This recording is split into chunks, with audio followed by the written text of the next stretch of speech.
recently completed wildlife diversion project near LaBarge is aimed at protecting motorists and big game animals. A Powell man is accused of embezzling $1.3 million from the publishers of the Cody and Gillette newspapers. And YDOT Snowplow Drivers are prepared for the first snowstorm of the winter season. Bringing you these stories and more from Wyoming's largest news organization, I'm Wendy Core for Cowboy State Daily. Wildlife collisions are frequent and sometimes catastrophic for people and the big game herds of pronghorn, mule deer, elk, and moose that Wyoming is famous for. A large group of state and nonprofit organization officials met Thursday on Highway 189 north of LaBarge for a short ceremony to dedicate a recently completed wildlife diversion project aimed at protecting motorists and big game animals. Cowboy State Daily's John Thompson said the Dry Piney Wildlife Crossing Project is the first of its size and scope in 20 years. And there's 9 underpasses, and then there's about 17 miles of fence that funnel the wildlife to the underpasses. There's a lot of smaller scale ones that have gone around in different areas, but this is the first really big one that they've done in 20 years. A smaller project west of Kemmerer on Highway 30 has shown to reduce deer vehicle collisions by 81%. A Powell man is accused of stealing more than $1 million from a Wyoming newspaper publishing company to support a woman in Ukraine he claims is his wife. Cowboy State Daily's Claire McFarland reports that 74-year-old Carl Wheeler is accused of siphoning about $1.3 million from the company into his own and unknown checking accounts over the course of 12 and a half years. When he was confronted by police, he's reported to have said that he was trying to help his wife in Ukraine with medical issues. However, when the same detective asked Robert Kennedy, part owner of the company, about this wife, Kennedy said he suspects that it is a scam marriage. Wheeler is scheduled for a preliminary hearing next week to address 4 charges of felony theft. Each count carries a maximum sentence of 10 years in prison and $10,000 in fines. Well, despite not getting any wolves from Wyoming, Colorado's reintroduction program is set to go paws on the ground with 10 wolves from Oregon starting in December.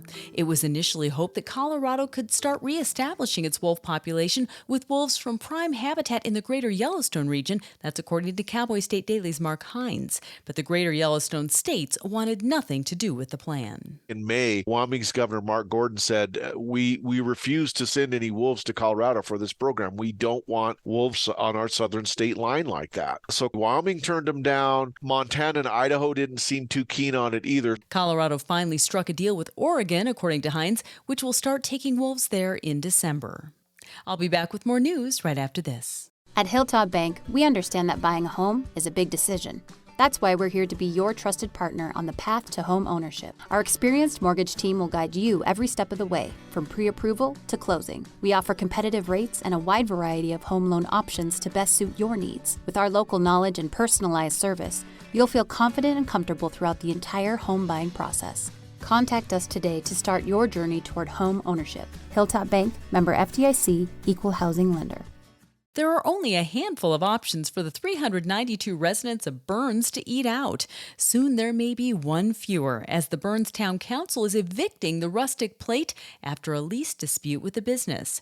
Cowboy State Daily's Leo Wolfson reports that Burns residents packed the Town Council meeting room Monday, many testifying on behalf of Rustic plate owner Ashley Osterman and arguing against the town evicting the eatery. It was a very beloved restaurant. It was a relatively new restaurant that had some unique dishes, some new flair to it, and it was seen as kind of a sign of some economic hope and prosperity for the town, and it is being taken away. According to Osterman, though, she is going to be pursuing litigation regarding this. Although Osterman said the town blindsided her at many points in the lease negotiations and she's disappointed, she said she's glad for the support she and the restaurant have had from the community.